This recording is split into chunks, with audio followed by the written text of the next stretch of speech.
hanya dengan Rp15.000 per bulan, Anda telah turut berpartisipasi dalam menyebarkan dakwah bersama Tarbiyah Sunnah. Barakallahu fikum. Bismillahirrahmanirrahim. Assalamualaikum warahmatullahi wabarakatuh. Alhamdulillahilladzi arsala rasulahu bilhuda wa dinil haqq liyudhhirahu 'ala ad-dini kullihi walau karihal musyrikun, wa asyhadu an la ilaha illallah wahdahu la syarika lah, wa asyhadu anna Muhammadan abduhu wa rasuluh sallallahu alaihi wa ala alihi wa ashabihi wa sallama tasliman mazida wa ba'd. Para pendengar radio Tarbiyah Sunnah Bandung di mana saja Anda berada, juga pendengar radio lain, para pemirsa Persada TV, Niaga TV, dan TV-TV lain, serta para netizen melalui akun manapun di mana saja Anda berada. Alhamdulillah kembali kita berjumpa untuk melanjutkan kajian kitab Al-Usul Ats-Tsalatsah. Pada pertemuan yang lalu kita sudah menjelaskan wafatnya Nabi kita Muhammad sallallahu alaihi wa alihi wasallam. Kematian beliau pasti dan sudah diisyaratkan, ditegaskan oleh Al-Quran sejak sebelum beliau wafat, sejak beliau masih hidup segar bugar. Allah berfirman, innaka mayyitun wa innahum mayyitun. Engkau, hai Muhammad, pasti akan mati dan mereka pun semua akan mati. Thumma innakum yawmal qiyamati 'inda rabbikum takhtasimun. Kemudian kalian pada hari kiamat di sisi Rabb kalian akan bersengketa, akan bertengkar, akan berdebat. Jadi semua kita mati, termasuk seluruh manusia yang soleh ataupun yang salah, yang bertakwa ataupun yang durhaka, yang taat, yang maksiat, yang mukmin, yang kafir, laki perempuan, semuanya akan mati. Dan setelah kematian mereka, kelak mereka akan dibangkitkan kembali, dibangkitkan di alam kubur nanti.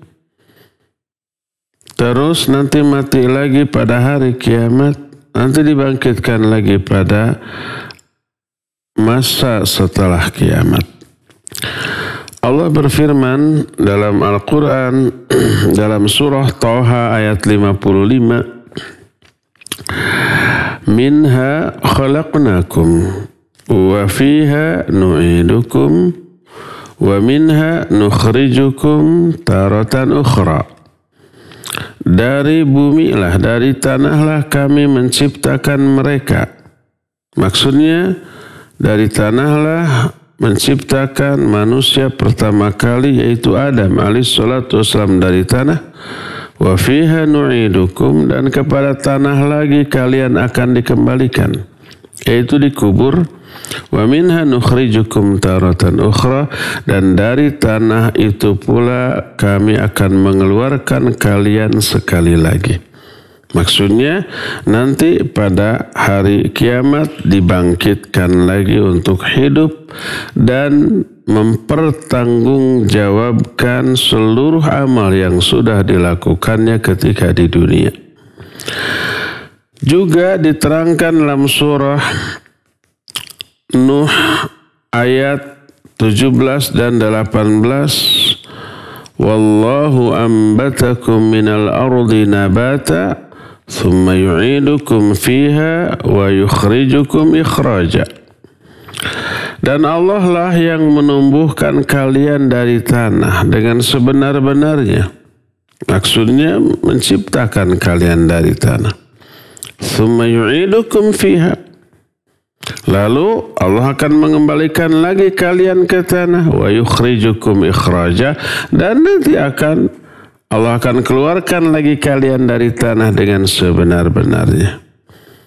Selaras dengan ayat yang tadi, surah Thaha 55. Ayat-ayat dengan makna seperti ini amat sangat banyak.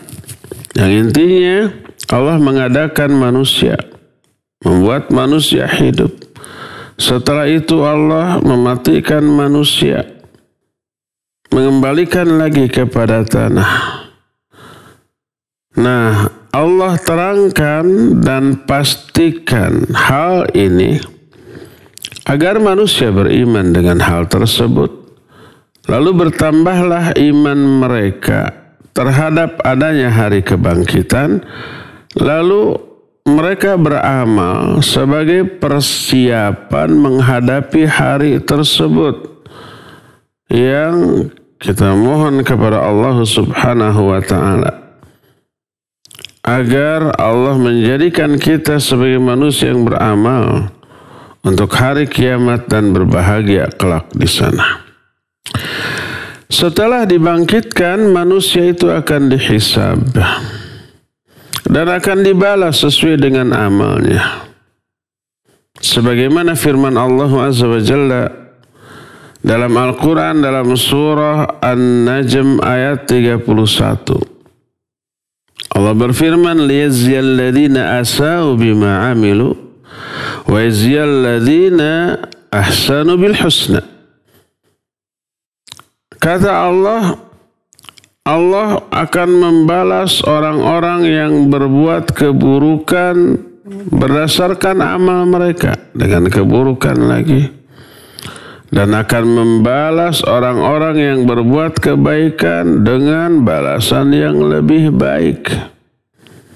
Maknanya adalah manusia setelah dibangkitkan, mereka akan dihisab, dihitung amal-amalnya, lalu dibalas sesuai dengan jenis dan kadar amalnya. Jenisnya baik dibalas dengan kebaikan, jenisnya buruk dibalas dengan keburukan, kadarnya banyak dibalas dengan banyak kebaikan, kadar keburukannya jelek dibalas dengan keburukan yang juga banyak. Allah berfirman dalam Al-Quran, dalam surah Al-Zalzalah ayat 7 ayat 8, فَمَنْ يَعْمَلْ مِثْقَالَ ذَرَّةٍ خَيْرًا يَرَهُ وَمَنْ يَعْمَلْ مِثْقَالَ ذَرَّةٍ شَرًّا يَرَهُ. Siapa orang yang beramal kebaikan walaupun sekecil debu, nggak akan luput, nggak akan terlewat, nggak akan diabaikan. Sekecil debu itu kebaikan, Allah balas. Orang itu akan melihat amal kebaikan sekecil debu tersebut dan akan melihat balasannya. Makanya Allah berfirman, wattaqullah walau bithiqit tamar. Walau bisyikit tamar itu artinya bertakwalah kepada Allah walaupun dengan sepotong kurma. Syik itu satu kurma dibagi dua. Infakkan, sedekahkan, berikan kepada orang. Mungkin itu sangat kecil dalam pandangan manusia. Kalau dinilai dengan uang juga belum tentu ada 1.000 rupiah itu. Bertakwalah kepada Allah walaupun dengan amal sekecil itu. La tahtaqiru minal ma'rufi syai'a. Jangan kamu anggap enteng kebaikan sedikit pun. Walau hanya sedikit jangan dianggap enteng. Lakukan. Sekecil apapun, sekecil debu.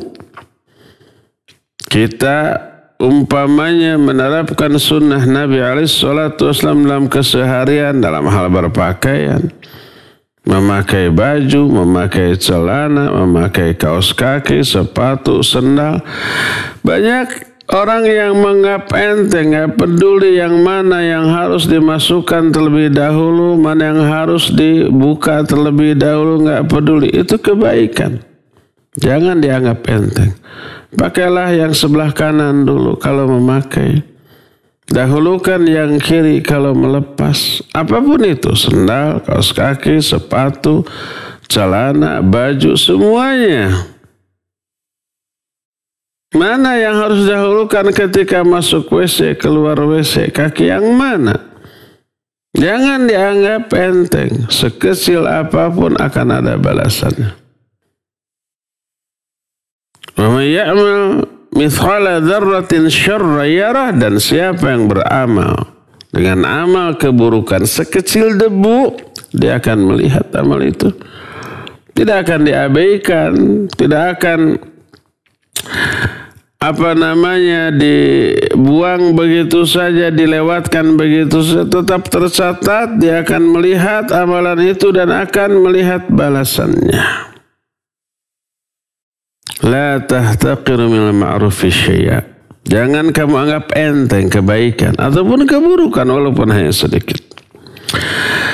Dalam surah Al-Anbiya 47 Allah pun berfirman, wa nadha'ul mawazinal qista liyaumil qiyamah fala tudlamu nafsun syai'a wa in kana mithqala habbatin min khardalin ataina biha wa kafa bina hasibin.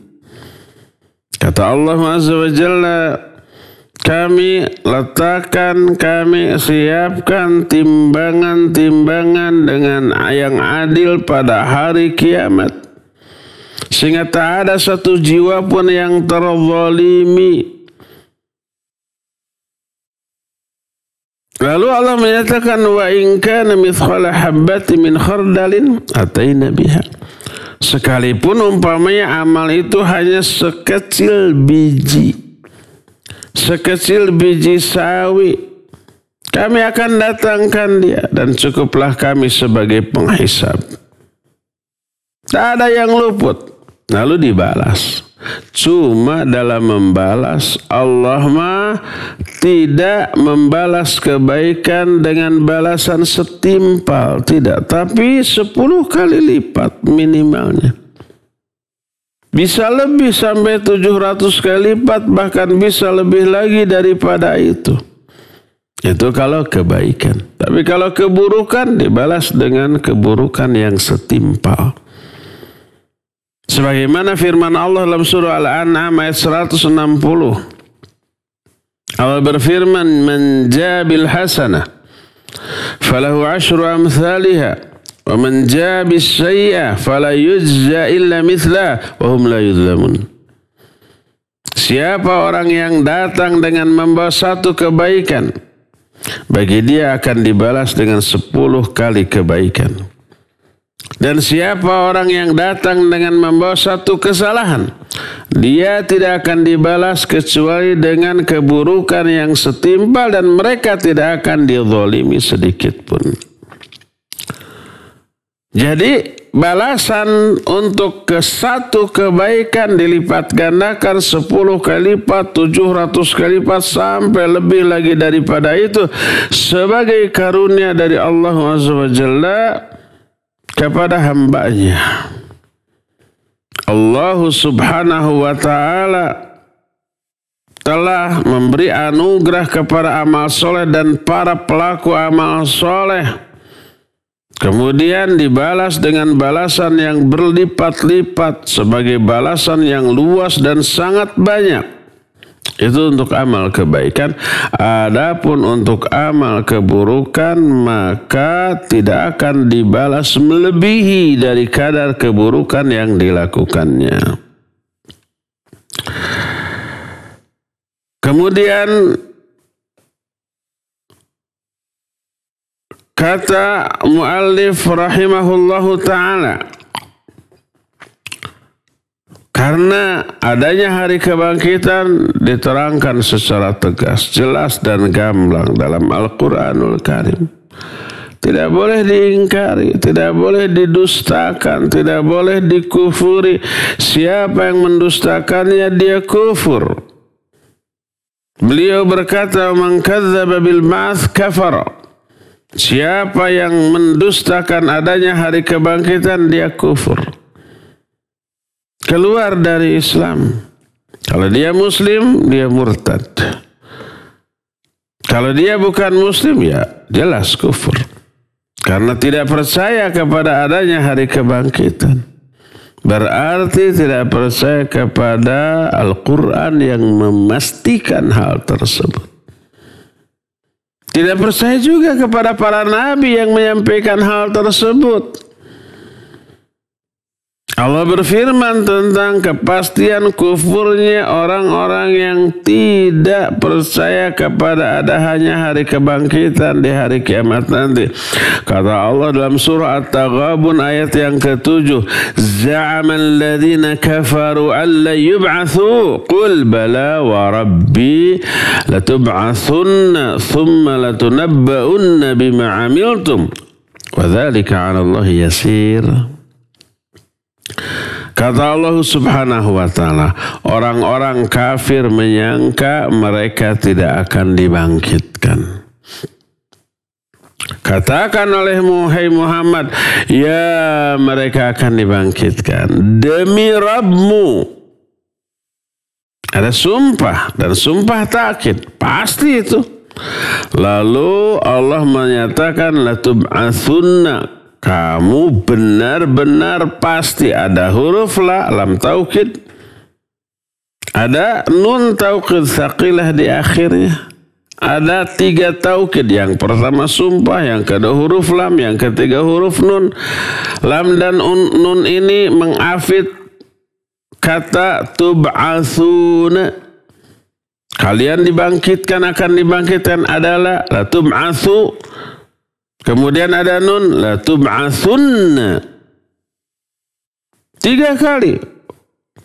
Kata Allah, bala wa rabbi la tub'atsunna thumma la tunabba'unna bima 'amiltum. Pasti kalian dibangkitkan, lalu pasti kalian akan diberitahu, diberi informasi tentang seluruh amal yang pernah kalian lakukan. Yang kita lakukan di dunia ini tidak hilang begitu saja. Tapi dicatat oleh malaikat pencatat. Idh yatalaqal mutalaqiyani 'anil yamini wa 'anil shimali qa'id. Ma yalfidhu min qawlin illa ladayhi raqibun atid. Ingat, selalu ada 2 malaikat di kanan dan di kiri yang selalu nempel kemanapun, mendampingi kemanapun pergi. Hatta ke WC, ya hatta ke WC. Bukankah malaikat tidak ikut ke WC? Itu malaikat rahmat. Kalau malaikat mencatat, malah malakul maut, maka kalau umpamanya orang sudah tiba masa kematiannya di WC, maka datang ke WC juga. Kalau malaikat rahmat, ya tidak ikut ke WC. Tidak ada di suatu tempat yang di sana orang membuka aurat, enggak. Tapi kalau umpama malaikat pencatatnya, ma yalfidhu min qawlin illa ladaihi raqibun atid. Tidak ada satupun kata yang terucap dari mulut kecuali di sampingnya ada raqib dan atid dicatat. Catatan itu nanti akan diberitahukan, nih amal kalian. Wa dzalika 'ala Allah yasir, dan hal itu amat sangat enteng bagi Allah, mudah bagi Allah. Juga ditegaskan dalam Al-Quran surah Al-An'am 29 dan 30. Allah berfirman, wa qalu in hiya illa hayatuna ad-dunya wa ma nahnu bimab'utsin. Berkatalah orang-orang kafir yang enggak percaya kepada adanya hari kebangkitan, tidak ada kehidupan bagi kami kecuali kehidupan di alam dunia ini, dan kami nanti tidak akan dibangkitkan. Yakin tuh. Makanya dalam hidup mereka hanya mengejar kesenangan di dunia saja. Mereka menyangka setelah mati sudah. Nggak ada follow up-nya, nggak ada kelanjutannya, nggak ada keterusannya. Yang jahat dengan kejahatannya enak, tidak akan terbalas. Yang baik dengan kebaikannya tidak akan dapat keuntungan. Tuh, tidak adil dunia ini dalam pandangan hidup mereka. Kata Allah, walau tara idh wuqifu ala rabbihim qala alaysa hadha bil haqq qalu bala wa rabbina. Seandainya engkau, hai Muhammad, kelak melihat ketika orang-orang kafir yang enggak percaya kepada adanya hari kebangkitan itu disuruh berdiri di hadapan Allah Azza wa Jalla. Lalu Allah bertanya, bukankah hari kebangkitan ini benar? Ini buktinya kamu yang sudah mati waktu di dunia sekarang dibangkitkan nih. Mereka menjawab, benar ya Allah. Bala wa rabbina, benar demi Rabbmu, demi Rabb kami, demi Allah. Ya ini benar ternyata, real nyata mereka alami. Dibangkitkan lagi. Qal fadhukul azab bima kuntum takfurun. Kata Allah, rasakan sekarang azab karena kekufuran kamu. Ini yang menjadi orang yang tidak percaya kepada adanya hari kebangkitan, kufur. Lihat lagi dalam surah Al-Mutaffifin ayat mulai ke yang ke-10 sampai 17 Allah berfirman, Wailun yawma idzil lil mukadzibin alladzina yukadzibuna biyaumiddin wa ma yukadzibu bihi illa kullu mu'tadin athim. Idza tutla alaihi ayatuna qala asatirul awwalin. Celaka pada hari itu bagi orang-orang yang mendustakan, yaitu orang-orang yang mendustakan hari kiamat. Padahal tidak ada yang bisa yang mendustakan hari kiamat kecuali semua orang yang melewati batas dan para ahli maksiat, para pendosa. Yang apabila dibacakan kepada mereka ayat-ayat kami, mereka bilang, ini hanya dongeng-dongeng masa lalu, ini hanya cerita purbakala yang seperti itu. Nggak percaya. Kata Allah, kalla bal rana ala qulubihim ma kanu yaksibun. Sama sekali nggak demikian. Bahkan itu Ran itu apa ya? Kotoran yang ada dalam hati mereka akibat dosa-dosa yang mereka lakukan. Ingat. Kemaksiatan, dosa yang dilakukan membuat hati ini hitam, hati ini kotor, hati ini berkarat sampai berefek berujung pada tipisnya kepercayaan kepada akhirat, tipisnya kepercayaan kepada Al-Quran. Makanya banyak para pelaku maksiat yang sehari-harinya bergulat dalam dosa dan kemaksiatan dan dia muslim, pada akhirnya dia murtad, pindah kepada agama lain atau bahkan menjadi ateis sama sekali. Makanya jangan dianggap enteng dosa dan maksiat. Jangan dianggap remeh dosa dan maksiat, kalau dibiarkan bertumpuk bisa menyeret dia kepada kekufuran. Coba lihat betapa banyaknya orang muslim laki ataupun perempuan yang kesehariannya tak pernah lepas dari dosa dan maksiat. Mereka tidak segan-segan berani mengganti agamanya untuk kepentingan asmara, percintaan, perjodohan, ataupun kepentingan dunia lainnya. Pindah agama karena mengikuti agama pacarnya, agama calon pasangan hidupnya, atau karena kepentingan-kepentingan dunia lain. Mereka nggak peduli lagi. Terkikis habis imannya karena bertumbuknya dosa dan maksiat. Kalla bal rana ala qulubihim ma kanu yaksibun. Jadi hal itu disebabkan karena karena kotoran, karena karat yang ada di dalam hati mereka akibat dosa-dosa mereka. Allah melanjutkan, kalla innahum ar-rabbihim yawma idzil lamahjubun. Sekali-sekali tidak. Sesungguhnya mereka pada hari itu terhalang dari bisa melihat Allah. Mereka nggak bisa melihat Allah karena di neraka. Kalau ditegaskan para ahli neraka tidak bisa melihat Allah kelak pada hari kiamat, ini menunjukkan hal yang sebaliknya. Apa hal yang sebaliknya? Orang-orang mukmin di surga bisa melihat Allah. Makanya ayat ini kata Al-Imam Syafi'i rahimahullah menjadi dalil tentang akan bisanya orang mukmin melihat Allah di surga kelak. Kalau orang kafir nggak bisa melihat Allah di dalam neraka, maka orang mukmin bisa melihat Allah di dalam surga. Wujuhu yawma idzin nadhirah ila rabbiha nadhirah. Kelak pada hari kiamat ada wajah-wajah yang sumringah, yang bercahaya karena mereka bisa melihat wajah Allah Azza wa Jalla. Lilladzina ahsanul husna wa ziyadah. Bagi orang-orang yang memiliki, yang berbuat kebaikan akan dibalas dengan kebaikan, yaitu surga, wa ziyadah, dan ada tambahan kenikmatan di surga, yaitu apa? Bisa melihat kepada wajah Allah Azza wa Jalla yang mulia. Lalu Allah menyatakan setelah bahwa mereka tidak bisa melihat Allah di neraka, thumma innahum lasalul jahim, lalu mereka akan dijerumuskan ke dalam neraka jahim. Thumma yuqalu hadzal ladzi kuntum bihi tukadzibun, lalu dikatakan ini nih yang dahulu kamu dustakan.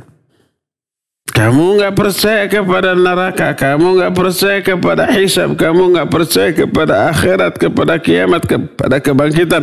Nih yang kamu dustakan sekarang kamu alami. Juga diterangkan dalam surah Al-Furqan ayat yang ke-11, Allah menyatakan bal kadzdzabu bis-sa'ah wa a'tadna liman kadzdzaba bis-sa'ati sa'ira. Mereka mendustakan hari kiamat dan kami telah siapkan bagi orang-orang yang mendustakan hari kiamat itu neraka sa'ir. Jadi ayat-ayat tadi merupakan dalil yang tegas tentang kufurnya orang yang gak percaya kepada hari kiamat. Gak percaya kepada adanya hari kebangkitan. Gak percaya kepada adanya hisab. Gak percaya kepada adanya syirat. Gak percaya kepada adanya surga dan neraka. Gak percaya kepada akan adanya timbangan terhadap amal-amal, dibagikannya catatan-catatan amal. Gak percaya kepada semua itu kufur. Karena kufur kepada Al-Quran. Karena Al-Quran menjelaskan semua itu. Kufur kepada para nabi. Para nabi menjelaskan semuanya itu.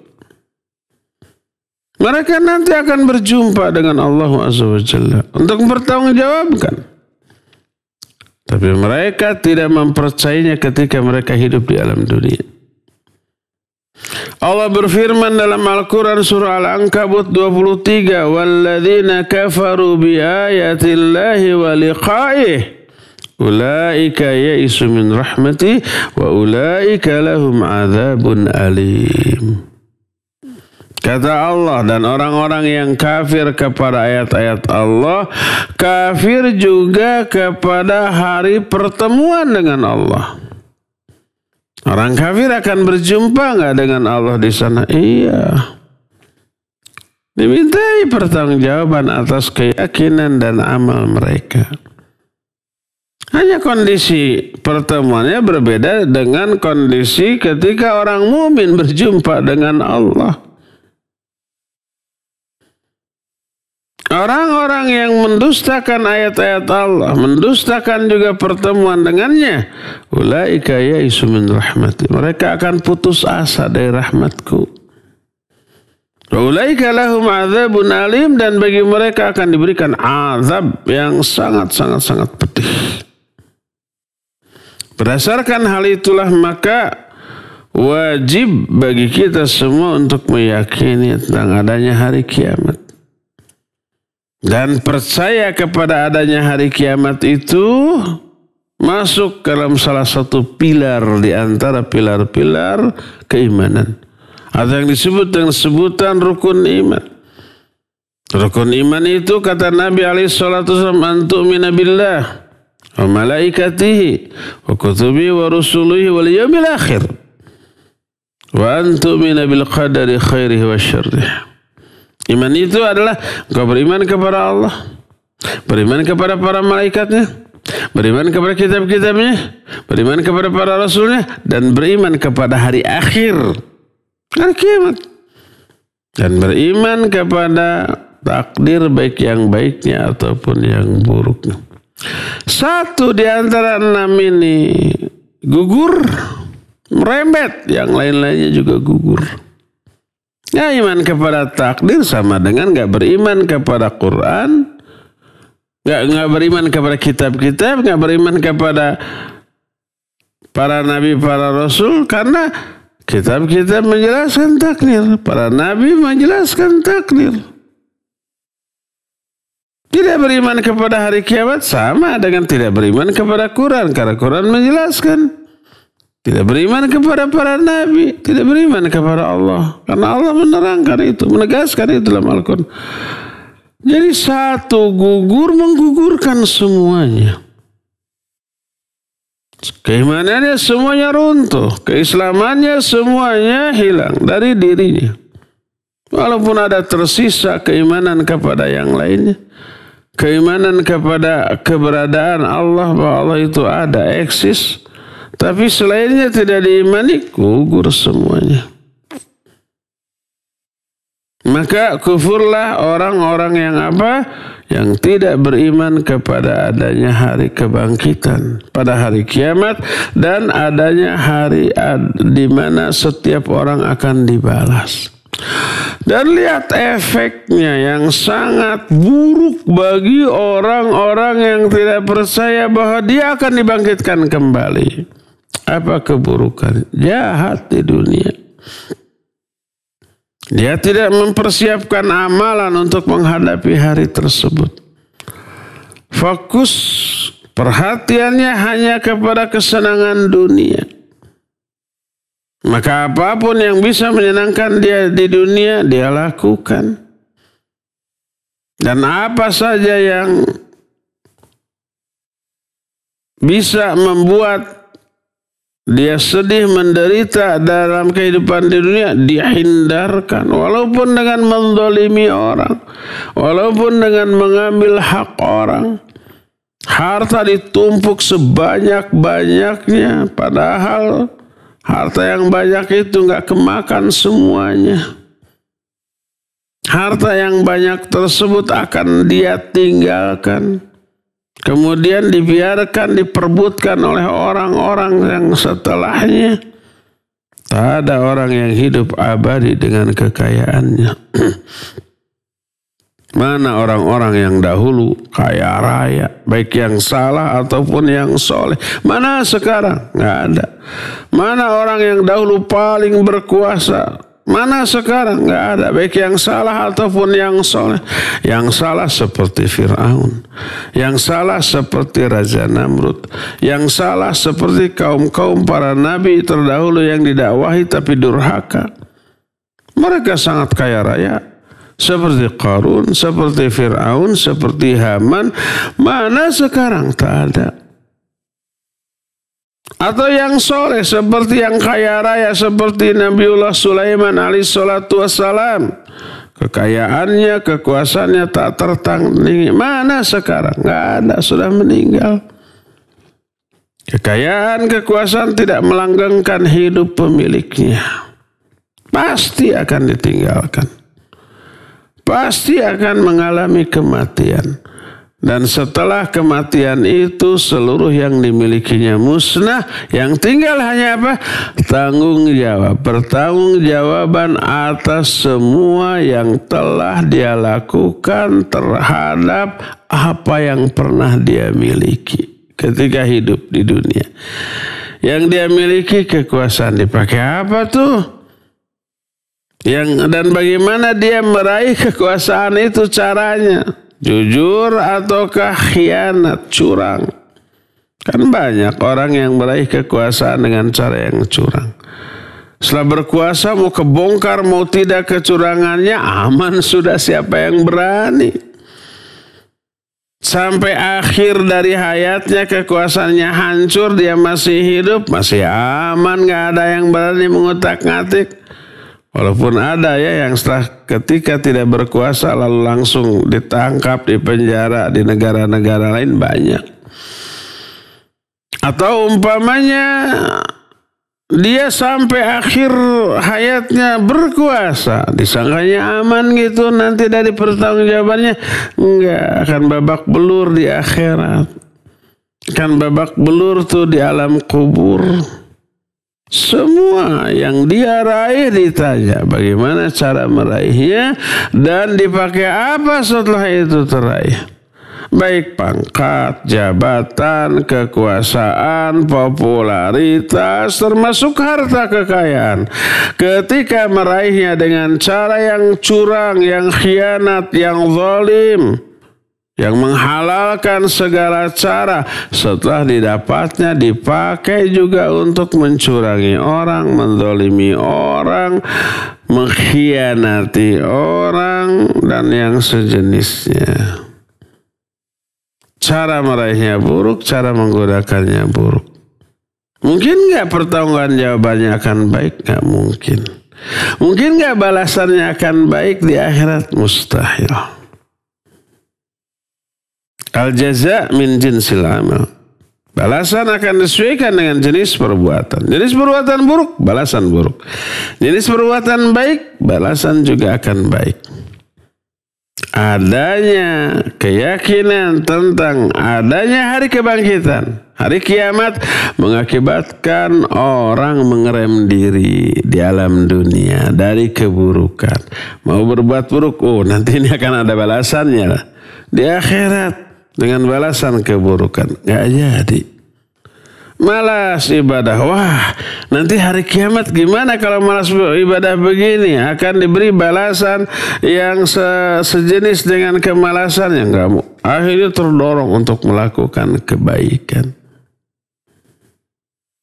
Kepercayaan kepada adanya hari akhirat melahirkan ketulusan dalam beramal.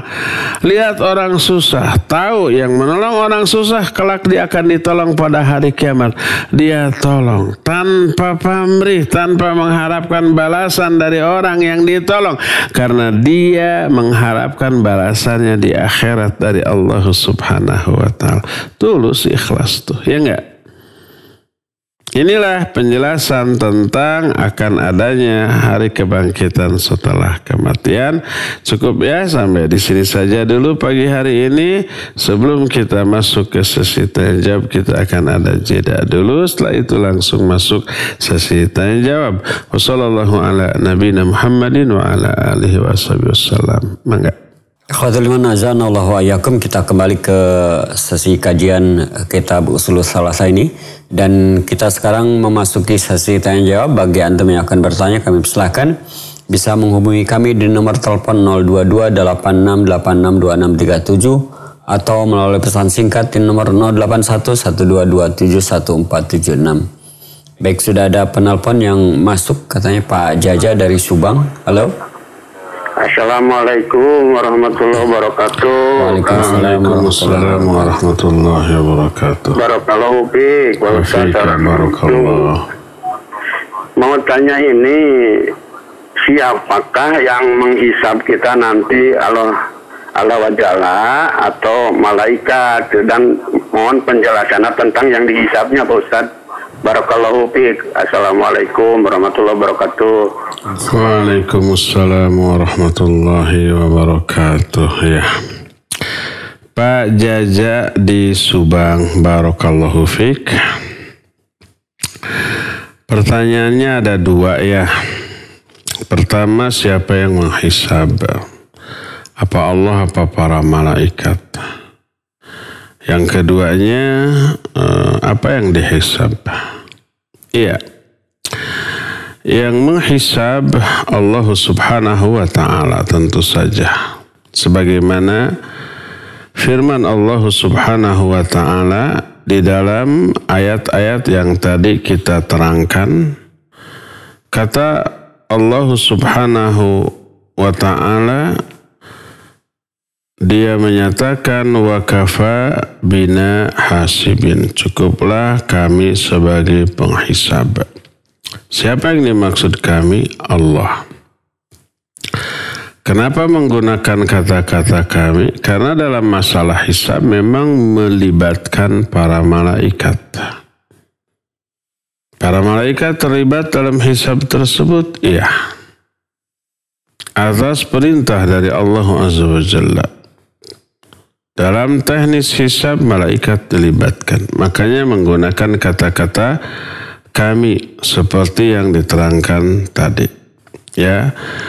Itu yang pertama. Yang kedua, apa yang dihisab? Yang dihisab adalah amal-amal yang kita lakukan.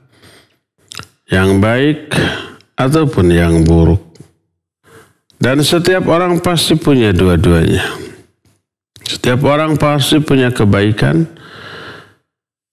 Seburuk apapun, sebejat apapun orang itu. Dan pasti punya keburukan, sesoleh apapun. Itu yang kemudian ditimbang, dikalkulasi. Kemudian ketika ditimbang, para ulama menerangkan ada beberapa yang ditimbang. Pertama adalah amal. Ada lagi yang menyatakan yang ditimbang adalah orangnya, badannya. Makin berat bobot badannya makin bagus. Tapi bobot badan yang kelak akan ditimbang di akhirat tidak, atau beratnya tidak berdasarkan bobot badan dia di dunia, tapi berdasarkan amal. Walaupun kecil, kurus, tapi amalnya hebat, akan berat. Kata Rasul SAW ketika melihat kecilnya betis, kedua betis Abdullah bin Mas'ud kecil, kurang normal dibanding umumnya orang. Beliau menyatakan, innahuma la athqalu indal mizani min Uhud. Sesungguhnya kedua betis Abdullah bin Mas'ud ini benar-benar lebih berat dalam timbangan pada hari kiamat dibanding gunung Uhud. Karena dipakai untuk jihad, dipakai untuk ibadah, dipakai untuk amal soleh. Sebaliknya kelak pada hari kiamat akan datangkan orang yang besar dan gemuk. Tapi dia orang kafir. Ketika ditimbang badannya tidak melebihi bobot dari beratnya sehelai sayap seekor nyamuk. Jangankan sayapnya, dengan nyamuknya sekalian enteng ringan. Ini hanya sehelai sayap nyamuk. Ternyata lebih berat sayap nyamuk daripada orang gemuk tadi. Jadi bobot badannya itu didasarkan kepada kualitas dan kuantitas dari iman amal soleh yang dia lakukan. Ini yang kedua. Yang ketiganya buku catatan amal. Catatan amal kita yang baik dipisahkan dengan yang buruk. Kalau lebih banyak amal baiknya berarti nanti lebih besar atau lebih tebal buku catatan amal baik. Dan kalau umpah dosanya sedikit nanti bukunya juga kecil, sedikit. Ditimbang mana yang lebih berat. Itu diantara penjelasan para ulama seperti yang dijelaskan dalam kitab Mukhtasar Ma'arijul Qabul tentang bab hisab. Maka itulah yang ditimbang dari amal-amal manusia. Wallahu a'lam bissawab. Silakan lagi. Nah, syukuran Ustaz atas jawabannya. Kita kembali ke penelpon berikutnya yang akan menelpon. Kami silakan. Halo.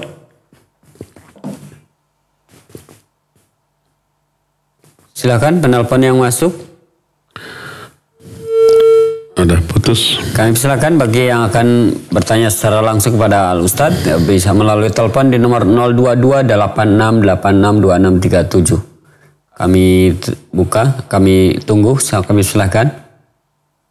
Yang tadi ada masuk. Halo. Warahmatullahi wabarakatuh. Waalaikumsalam warahmatullahi wabarakatuh. Silakan Pak Mulyono. Tumben Pak Mulyono telat. Siap. Silakan. Ustaz, saya mau tanya. Iya. Maksiat dan atau dosa sudah ditobati, menyesal, tidak mengurangi. Apakah nanti pada hari kebangkitan dibuka kembali kesalahan-kesalahan itu? Sekian. Assalamualaikum warahmatullahi wabarakatuh. Waalaikumsalam warahmatullahi wabarakatuh. Ya Pak Mulyono di Margahayu. Barakallahu fiik. Orang sudah berdosa, tobat. Apakah nanti akan dibuka kembali? Tidak. Karena apa? Karena sudah dihapus dosanya. Catatan dari dosa itu dihapus. Allah berfirman, Ya ayyuhalladzina amanu tubu ilallahi taubatan nasuha asa rabbukum ayyukaffir ankum sayyiatikum wa yudkhilakum jannat. Hai orang-orang yang beriman, bertobatlah kamu kepada Allah dengan sebenar-benar tobat, maka Allah akan menghapus dosa-dosa kamu. Yang dihapus ini 3 dari dosa yang sudah ditobati. Pertama, catatan amal. Catatan keburukan, dosanya dihapus dari buku catatan amal. Sebaliknya yang dicatat adalah kebaikan, pahala dari tobatnya itu. Iya. Yang kedua, azab yang tadinya dicanangkan untuk dia juga di-cancel, dihapus. Gak jadi diazab. Karena sudah ditobati.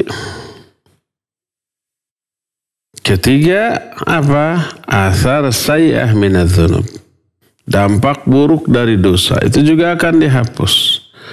Setiap dosa memiliki dampak buruk. Salah satunya ya bikin hati keras. Hati keras mengakibatkan apa? Malas ibadah. Berat untuk melakukan kebaikan dan amal soleh. Sebaliknya kepada maksiat begitu semangat. Itu dampak buruk dari dosa. Nah itu akan dihapus. Akan melunak kembali. Semangat ibadahnya muncul lagi setelah bertobat.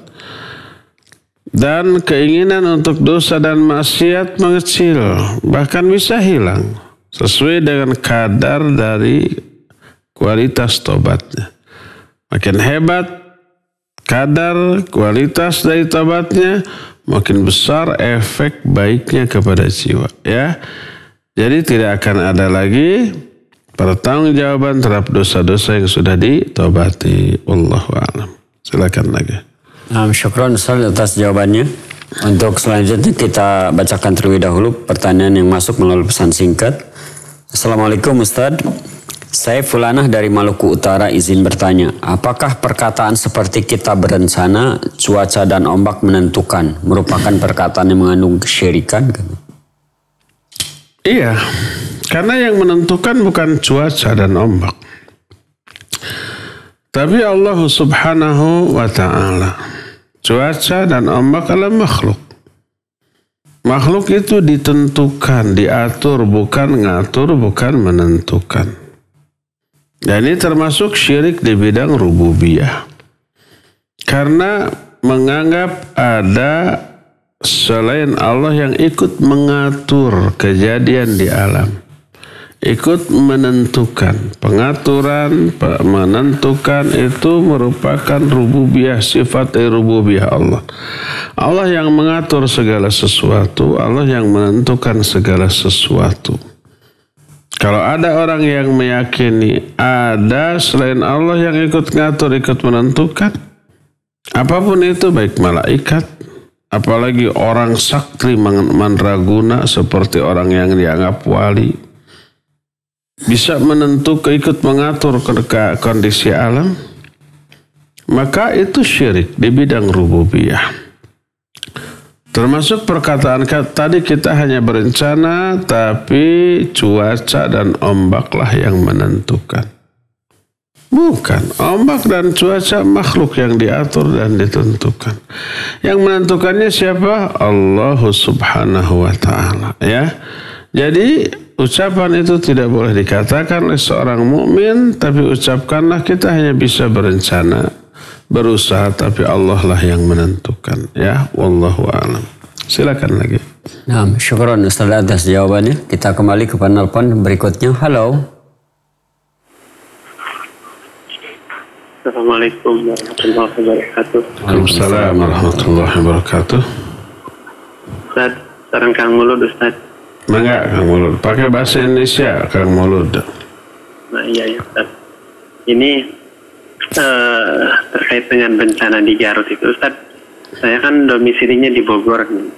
banyak tetangga-tetangga yang menyumbang misalkan pakaian dan lain-lain. Nah, dari sumbangan itu, misalkan dari hal pakaiannya, saya sortir lagi. Kalau misalkan yang masih layak untuk dipakai, saya jadi kirimkan. Kalau misalkan yang tidak layak dipakai, saya pisahkan gitu. Nah, apakah yang saya lakukan ini berdosa? Enggak seperti itu, Ustaz. Tidak menyampaikan secara sepenuhnya dari amanat mereka, tapi karena kondisi barang yang akan disampaikan itu kurang layak gitu, Ustaz. Apakah berdosa? Terus yang kedua, apakah boleh kita meminta bayaran? Nah, gampang gitu, meminta bayaran dari misalkan di lingkungan kita, silakan kalau yang mau ngaji, belajar ngaji ke anak-anak ke rumah saya, lalu saya targetkan sebulan harus bayaran 50.000 misalkan per santri. Apakah itu diperbolehkan dan tidak termasuk ikhlas, Ustadz gitu? Terima kasih. Assalamualaikum warahmatullahi wabarakatuh. Waalaikumsalam warahmatullahi wabarakatuh. Ya, Kang Mulud di Bogor, barakallahu fiik. Pertama tentang penggalangan donasi untuk para korban bencana. Seperti banjir di Garut. Tim Peduli YTS mengirim pasukan ke sana, menggalang donasi bantuan dari para pendengar, lalu disalurkan langsung ke sana. Tidak melalui orang, langsung para pengurus peduli bidang sosial di YTS ini ke sana. Nah, yang sekarang lagi urgen adalah para korban bencana letusan Gunung Semeru di Lumajang, di Jawa Timur ya. Kita melihatnya juga, Masya Allah. Ngeri ya, bagaimana mereka menjerit, bertakbir. Dan kebayanglah, saya ingat kepada peristiwa meletusnya Gunung Galunggung tahun 81 atau 82 waktu itu ya. Jangankan di Tasiknya, Bandung aja gelap dengan debu. Gelapnya malam bisa diterangi dengan lampu.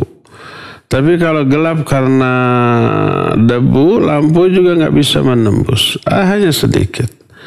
Belum pernafasan, belum pakaian-pakaian pada kotor dengan abu yang turun. Terus abu itu bertumpuk di genteng. Kalau umpamanya rumahnya sudah lapuk, sudah tua, ambruk karena beban berat di genteng di atapnya dengan debu ya. Kebayang itu juga akan teralami oleh masyarakat sekitar Gunung Semeru sekarang. Bantu mereka. Doakan kebaikan, ketabahan, kesabaran, kemudahan bagi mereka. Dan selain doa, jangan hanya doa. Salurkan bantuan finansial sebatas yang kita bisa. Dengan makanan, dengan uang, dengan pakaian, dengan apapun yang kita mampu. Nah, sekarang kalau kita menggalang donasi termasuk pakaian, lalu disortir. Yang layak diberikan, yang tidak layak lalu disisihkan. Pertanyaannya, yang tidak layak yang disisihkan dikemanakan? Kalau dikembalikan lagi kepada pemilik, punten, ini mah jangan disumbangkan atuh, karena sudah nggak akan ada yang bisa pakai di sana. Silakan kembalikan. Tapi kalau umpamanya tidak bisa dikembalikan, nggak apa-apa, kirimkan, karena yang seperti itu mungkin dibutuhkan untuk yang tidak terpakai secara langsung, tapi mungkin untuk lap di sana, untuk keset di sana. Masih manfaat? Masih, bukan untuk dipakai. Kita juga kan suka menyortir pakaian-pakaian yang masih bisa dipakai kita pakai, yang sudah tidak terpakai tidak kita buang. Untuk apa? Untuk dijadikan lap, lapel atau keset atau kata orang Sunda mah panyempal. Apa panyempal tuh ya? Jadi kalau kita mau ngambil katel, panci yang panas di kompor dan semuanya terbuat dari logam, tidak ada panyepengna gitu, atau pegangannya itu masih dari logam dan panas, gimana cara ngambilnya? Ya, bahasa Sundanya dicempal sama kain. Kain yang dipakai untuk penyempal biasanya baju bekas, celana bekas yang tidak terpakai lagi. Atau jadikan keset, atau dijadikan lapel. Yang itu sayang apabila masih terpakai sebagai baju celana yang masih bagus, lalu dipakai penyempal, dipakai keset, dipakai lapel, sayang. Jadi kalau tidak mungkin dikembalikan, nggak apa-apa kirim. Disortir aja, dipisahkan, ini untuk lap, ini untuk keset, ini untuk yang tidak bisa terpakai untuk badan, ini untuk ini, nggak apa-apa. Soal masih manfaat. Karena yang juga dibutuhkan oleh orang di sana tidak hanya baju, tapi mungkin pengepel, keset dan yang sejenisnya itu bisa dimanfaatkan ya. Itu yang pertama. Yang kedua, kalau umpamanya kita mengadakan pengajian Iqra untuk anak-anak di rumah, boleh nggak kita memungut bayaran? Pertama, kalau memungut bayaran itu sebagai penambah fasilitas untuk kemajuan anak-anak boleh. Untuk membeli buku Iqra-nya atau buku catatannya atau tikarnya atau lampunya. Termasuk umpamanya lampu itu, ruangan itu kalau nggak ada pengajian anak-anak dipadamkan. Tapi karena ada pengajian anak-anak lampunya harus terang. Dan itu menambah beban bayar listrik. Dan kita agak berat dengan penambahan beban itu boleh. Untuk membayar listrik, untuk fasilitas umpamanya karpet biar nggak dingin, untuk membeli alat tulis, membeli papan tulis, membeli alas buku itu meja atau rehal. Seperti itu dikembalikan lagi kepada kepentingan anak-anak boleh. Tapi kalau umpamanya murni untuk honor dia, yang ini ngaji kalau yang nggak bayar nggak boleh. Minta ke mama, sudah dikasih boleh. Kalau enggak, jangan ngaji. Maka itu tidak boleh. Jadi tidak boleh memilah dan memilih yang bayar mau diajari, yang enggak bayar enggak boleh ikut mengaji. Maka tidak boleh begitu. Nah nanti kalau iuran itu tersebut umpamanya ada sisa, ya, boleh dia bayarkan ke guru-guru. Umpamanya anaknya 20-30, nggak akan mungkin dia garap sendiri. Dia libatkan orang. Tetangganya, kawannya yang juga bisa ikut mengajar dan bagus mengajarnya, ya silakan dibayar seadanya. Uang lelahnya boleh. Ya, tapi peruntukan pokok adalah untuk kepentingan anak itu sendiri. Wallahu a'lam. Silakan lagi. Nah, syukran Ustaz atas jawabannya. Kita kembali mengangkat penelpon yang masuk. Halo. Silakan Bapak Ibu. Assalamualaikum. Waalaikumsalam warahmatullahi wabarakatuh. Dari siapa di mana Bu? Pak? Hamba Allah di Kiara Condong. Silakan. Ustaz, qadarullah ada seseorang yang membeli barang ke anak kan agen gitu kan. Ada yang membeli barang ke anak dan beliau janjinya sore mau membayarnya, tapi sampai saat ini udah 2 bulan belum bayar juga gitu kan. Udah anak tagih, sering anak tagih dan nggak ada janji satupun yang dilaksanakan gitu kan. Terus ya banyak alasan intinya. Barangnya udah diberikan, udah diambil dan mungkin udah jadi keuntungan dia yang barang dijual lagi sama beliau gitu kan. Terus itu tuh bukan ke anak aja, ternyata ada ke beberapa orang juga, ya beliau nipu juga kayak gitu. Apakah boleh kita sebar di grup dagang yang biasa ngisi barang ke anak biar nggak ada korban berikutnya gitu, maksudnya Ustaz? Apakah boleh disebar atau gimana solusinya? Kayak gitu Ustaz. Syukran, jazakallah khair. Assalamualaikum warahmatullahi wabarakatuh. Iya, afwan wa jazakallahu khair wa alaikumussalam warahmatullahi wabarakatuh. Iya, hamba Allah di Kiara Condong, boleh gak menggibahi penipu seperti itu? Itu gibah bukan kalau umpamanya diomongkan ke orang atau diposting di grup dagang. Dalam rangka apa?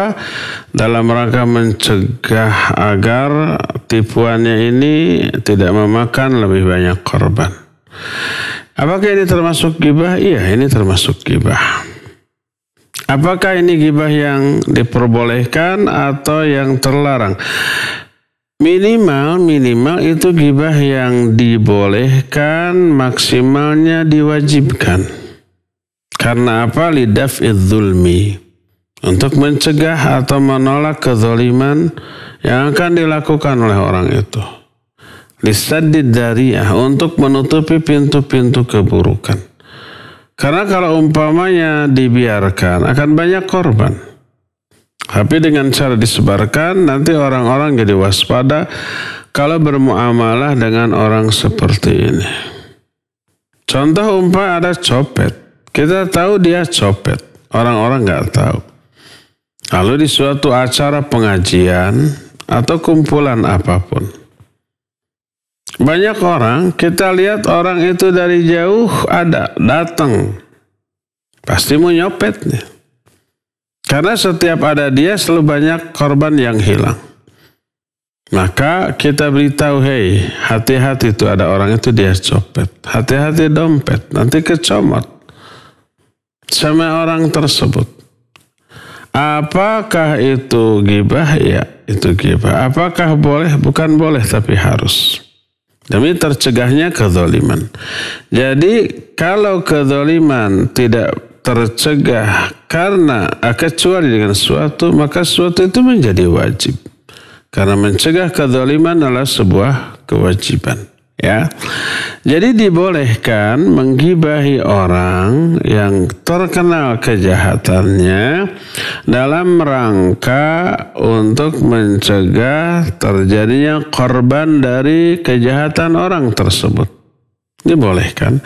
Bahkan boleh nggak dilaporkan? Ya, pertama kalau bisa dinasihati dulu, nasihati dulu, perbaiki dulu.